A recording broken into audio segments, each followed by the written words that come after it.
posisi itu Pak, maghrib ya? Iya, beraninya dia ya. Itu yang udah itu gitu Pak? Saya nggak Pak itu.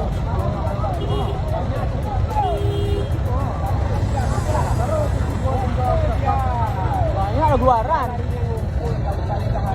Oh, sana lagi dapat tuh. Berantem orang dalam batinnya. Bapaknya ngawal dalam dia. Ini bapaknya nih. Ntar aku. Ini bapak orang dapat ya roh.